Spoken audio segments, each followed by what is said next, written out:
suggestion, and they say no. No. I love it though. Selena, I have not seen this in a very long time. Debut for Selena at M4. Exactly. I'm wondering, right? Is this really the game plan here? Selena and Kadita. And yeah, I mean, even looking at the players' reactions, right? I mean, I'm not sure 100% how they're feeling about it, but this is something new, obviously, and it's also, it can be deadly here, especially you're talking about pick-off potential. And the last pick for FALCON Esports is going to be this Ling here. How are we feeling about this, guys? It's a Marta's XP lane for Falcon, so that's just a solid matchup again, right? Yu Zhong, sure, out-sustains him, but if he can get out of the Furious Knife that easily and can get trades down and all-ins down the way he does, hey, I think Marta's actually takes it.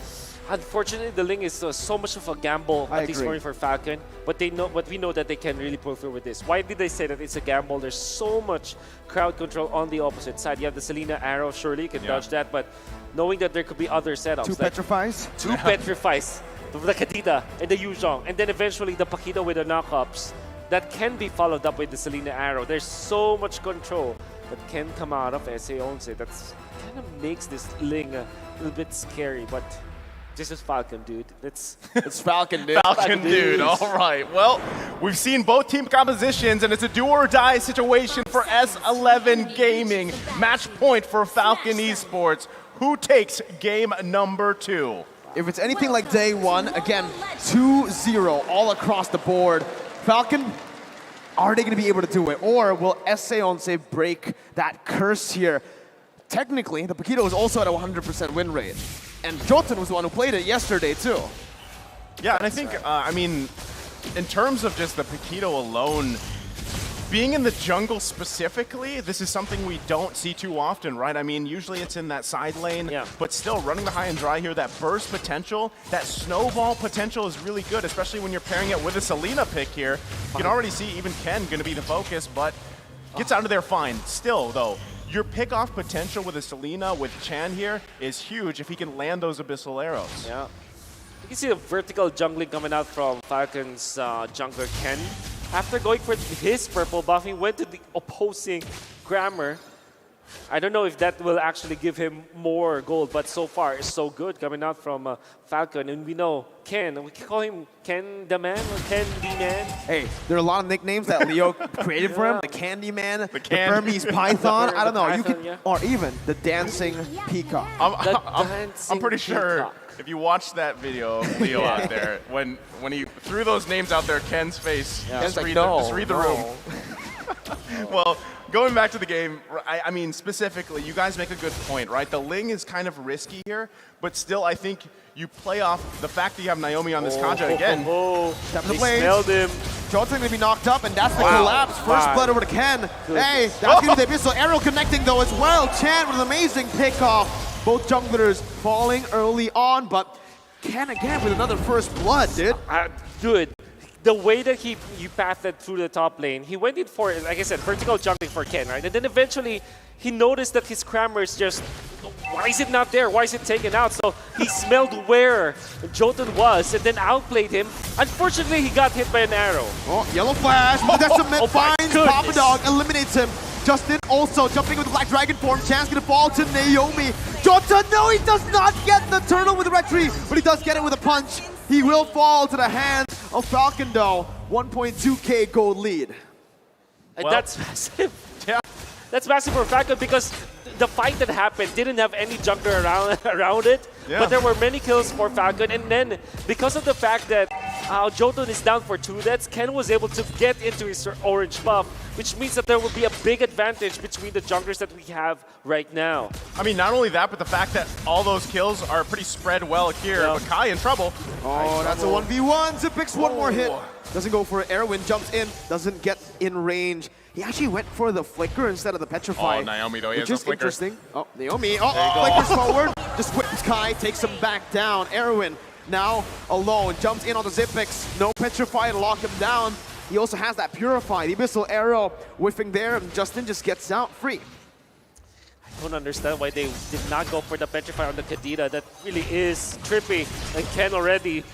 3 blades. It's gonna be enough. Might go for Papadog again. Oh, there it is. 1 HP. He finds it with the orange buff. Gets out. Just walks away. Yellow flash though. Jolton's looking for him, chasing him down. Yellow flash, trying to get away. He gets out with a flicker too. That's why you call him the yellow flash. Yeah, I mean, he flickered out of there just in time. And I mean, okay, going back to all the points here in the last couple minutes, still, interesting match, right? There's a lot of action 4 minutes in, and it's great to see. But again, if you're S11 Gaming, you got to be worried that look at this distribution of these kills here, as well as the gold. It's 3K ahead for Falcon Esports. Wow. It's very well spread. Naomi again with a lead in the kills with Zipex, and now the focus. Erwin can't find it here on the bottom side. Up until now, there are questions being asked here. Why didn't Erwin go for the Petrify? And that really gave them a big disadvantage because we were talking about how much they can chain their stuns and how much they can control both the Harith and the Ling. And that's all down the drain because now we'll have to rely on the Petrify on to this Yu Zhong. You can see them just really struggle against Falcon's aggression because everybody's just outplaying each other. Yellow Flash is outplaying his lane matchup.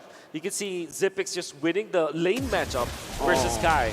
Naomi too gets a Divine Judgment. Erwin, he gets the rough waves out in time, but he is going to lose out on that kill pressure again.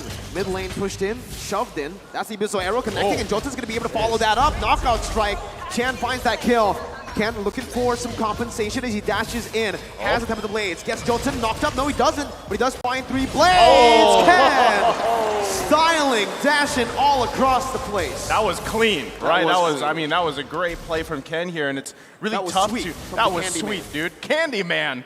And maybe it sticks, right? But Chan, I mean, the arrows have been landing where they need to. It's just isn't enough time, and I feel like a big question too. Again, Erwin here with no Petrify. Every time we Erwin, okay, he's gonna rough waves out. But still, every time we see a Kadita pop up with a flicker, I feel like that's usually cause for discussion because man, people are like, why do you not roll with that Petrify?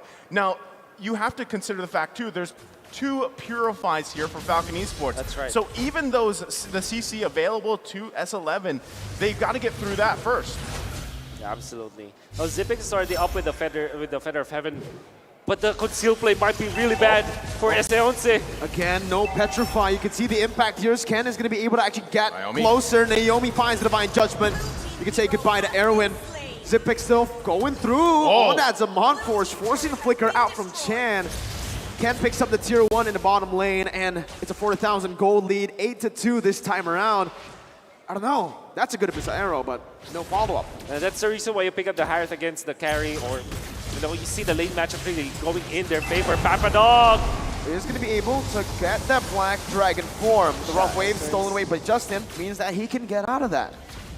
As you were saying, Wolf. Yeah, I mean, you can see Harith winning his lane matchup already, and now he's able to push up his own lane, stealing the damage as intended with the Purify Harith. It's very difficult now to deal with him, especially with all the items he has. He can even push turrets because of his itemization and the natural progression coming up from the Harith. This is an uncontested Harith game, and Falcon are really just enjoying it, styling over S11. Check this out, right? The M4 stat. Selena's debut in M4 after 51 games. I mean, and to be honest, she's got 2 kills right here for Chan, and I feel like the big thing. 100% of the kills. 100% of the kills, yeah, she does. But conceal play, they're looking for another here. Justin able to dash out. That's Zipex jumping in with some on force, and Jolton's gonna be melted down here. Able to dash away for a bit, but now it's the complete collapse coming in from Falcon as they are looking for their targets. Ken on the wall, just chilling, backing off. This is what Falcon does so well. When they have these kind of leads, they just keep pushing the gas, right? They literally leave their foot on the pedal here, and it's really hard to stop it because S11 Gaming, again, you're at some point of a disadvantage. Ken gonna be just fine, gets out of there, taking just jungle after jungle. And like I said, this snowball effect, this momentum that we brought up earlier is apparent here in this game too. They're not stopping, and they're even controlling multiple parts of the map at the same time. Erwin, no Petrify, no lockdown, he missed. And even the Selena, right? Abyssal Arrow connecting dive with Divine Judgment over to Papadog. He disappeared. Ken now, ooh, he was looking for that kill right there. Jolton comes in, with 2 jabs. He's going to be melted down. He's the one assassinated from his engage. It's a 2-for-0. Falcon walking the base down. But you can see that Abyssal Arrow instantly negated by Yellow Flash, who can actually just cancel the CC. Hey, just as I say that, Chan picks up the kill, flickering forward. That's the 3rd kill for S11 and a 3rd kill for Chan. Oh, they're playing with him now, man. Justin's not even hitting him. I mean, he gets out of there. That's the thing, right? Chan is, I guess you could say, the saving grace here for S11, but to what extent, at what point, you know, does this keep working? It's just a couple kills. You're still working against a massive gold lead in favor of Falcon Esports, and this should just be a free lord for them because, hold on, S11 Gaming going in. This is a Hail Mary play. Papadog only finding Justin, but has the rough wave. Xyp9x now completely free hitting, using the Zaman Force over. Jotun's going to be melted down. Naomi's going to be able to actually deal a little bit more damage before Jotun comes in with a Retribution, but it does not save his life. The killing spree for Xyp9x, a 3-for-0 for Falcon, and that's a free lord over. A Hail Mary play coming up from S11 did not work because all of a sudden Justin had rough waves. Stolen ultimate to keep him alive and even punish S11. Papadog was in a very tight spot already, as well as Erwin. They're taken out easily. Then Jotun, every time he jumps in forward because he doesn't have enough itemization, as well as the fact that he is very squishy, he gets punished by Falcon so easily. And it's going to be very difficult now. No ultimate available for Papadog. This might be it for Falcon. Naomi finds the Divine Judgment. Papadog melted down. Ken getting the knock up onto 2. Jotun forced to run away. Ken gets caught in the Abyssal Arrow, jumps out with the Finch Poise, gets out alive. Erwin is going to be the one falling to the hands of Justin as he jumps in for more damage onto Kai. S11 surviving another day. Naisu, what you got to say, bro? I mean, 10.5 minutes in, base half health here. That could have been an end game there, but still, Falcon Esports pressing this situation here. They do want to end this before it gets too late. They've got a massive lead. They're going to be working on these inhibitor turrets. They still got the top one. And S11 Gaming, they've got to defend here the best they can with the tools that they have. Man, they took 2 base turrets down with the passive still intact. It's meant to clear out waves. It's meant to prevent these 10-minute ends. But Falcon, with their 13,000 gold lead, are going to look for the end here with a mid-wave. Papadog with Black Dragon form, zoning Falcon away, but it's going to be melted down. What? How? Now you see him, now you don't. What the heck? Disappearing from the map. That's Jotun 2. 3 members, 4 members, everyone just falling left and right.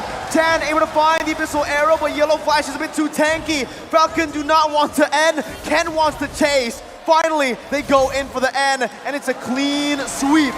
15,000 gold lead.